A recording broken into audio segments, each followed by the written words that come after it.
All right, so kind of a baffling trade, I think is the only way I can really define this one.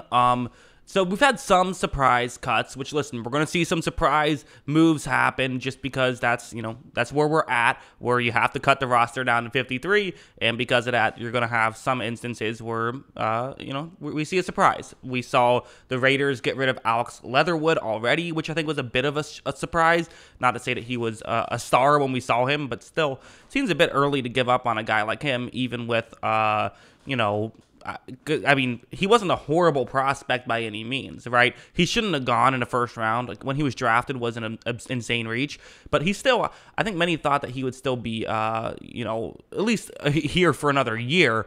Another trade, and this one is far more surprising to me, is Trayvon Mullen, who's been a good corner for the Raiders. You could argue not a great one.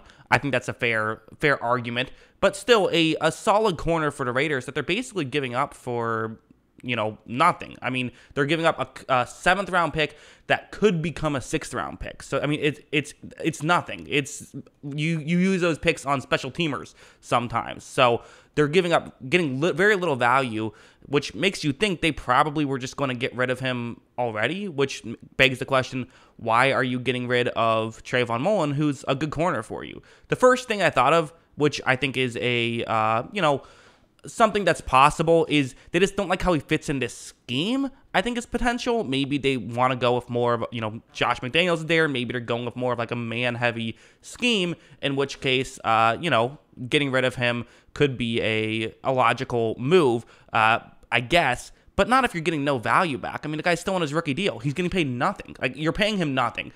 Keeping him on the roster just makes sense. You have Rocky Sin, who is, an interesting guy. Nate Hobbs was a great nickel corner last year, but still a nickel corner. Like, you need outside guys as well. I like a nickel corner, but great nickel corners can't just go to the outside and play well there. I don't think. Maybe they feel he can. I don't know. But it's like, is Anthony Everett or Averett, however you say his name, gonna be the guy who comes in and gets significant playing time? It's just a weird move to me. I don't understand the logic behind it for a safety situation where, you have Trayvon Moorhig, who's very good, but it looks like Jonathan Abram might get some significant playing time. Like, this is a tough secondary now. I think Trayvon Mullen was kind of, he was sort of holding this together a little bit. Now, he was hurt last year. He didn't play much last year, but I feel like looking at it this next year, you lost Casey Hayward, but it's like, okay, we're getting a healthy Trayvon Mullen who was solid in the last time we saw him. He was the 32nd ranked corner according to PFF the last time we saw him in 2020. Last time we saw him significantly in 2020. So to just give up on him, it's a weird move, and I just don't understand the logic behind it, especially when you're getting no value for it. So maybe there's someone else that they have on their roster that they feel good about, which is, possible. For the Cardinals, this is obviously a great move. The Cardinals had a real lack of guys at the corner position. They had some young guys who maybe can step up, like Byron Murphy and Marco Wilson, who haven't shown too much yet. But, those are kind of the guys. They really had, they were looking at maybe like Antonio Hamilton or like a seventh rounder, Christian Matthew, potentially getting some significant playing time. So saying, you know what, we're going to go out and get a corner who can play.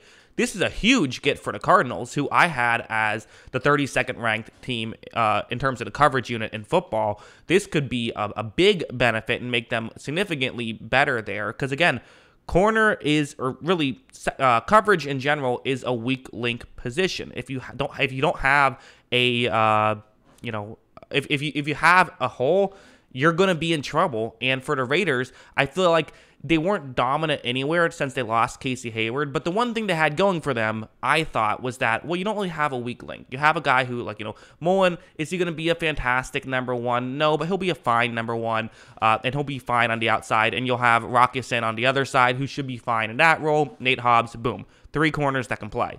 But, at this point, I don't know. I don't really, this is just a weird thing, and it makes you wonder, is there something else there, right? Is this one of those situations where, like, Josh McDaniels just doesn't like Trayvon Mullen for whatever reason? We see that sometimes, right, where a head coach just doesn't like a player and gets rid of them for nothing. Because again, I want to be clear, Trayvon Mullen is not a superstar player. This is not earth-shattering news, and we do see it happen sometimes where good players get moved for basically nothing. Like Shaq Mason got traded for a 5th-round pick just this past offseason, and I was like, what are you doing there, Bill Belichick? But at least Shaq Mason was making some money. Like, he wasn't making a ton of money. It was still a weird, not great move. But Trayvon Mullen's on his rookie deal. Like, I just don't understand this logic. You're getting rid of a 24-year-old corner, a position that tends to take time to develop and tends to get better with age to a certain point.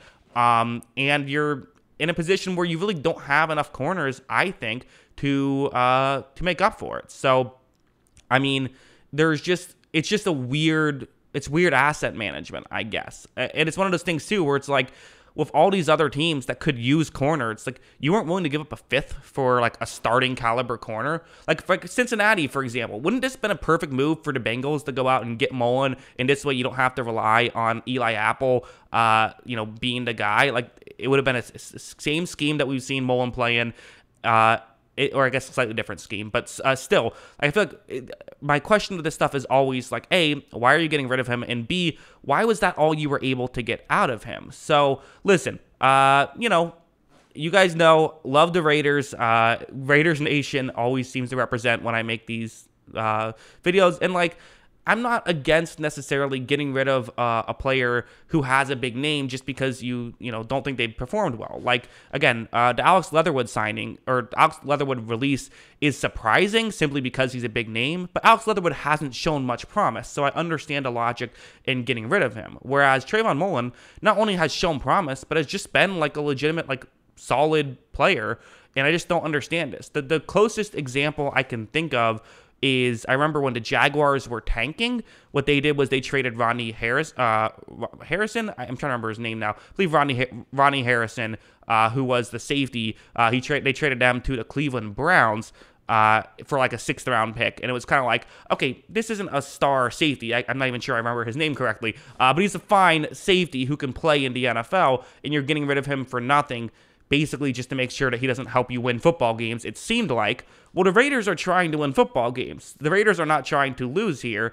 And if you watch this channel, I'm a big believer in the most important things in football. Number 1, throw the ball well. Number 2, defend the pass well. And the way you defend the pass well is by having no weak spot in the secondary. And so getting rid of a guy who you can feel, you never know with corners, they're so fluky, but you can feel pretty confident with Trayvon Mullen. If he's healthy and he comes in and he plays, he's going to probably, not be a disaster there, not be a hole in that secondary, which that's the goal, is to just patch up every hole. It's like a boat, right? The goal isn't to have some planks that are really strong and sturdy. The goal is to make sure that every plank is not broken. And you just got rid of a plank that you felt pretty confident would not be broken. So, I don't know.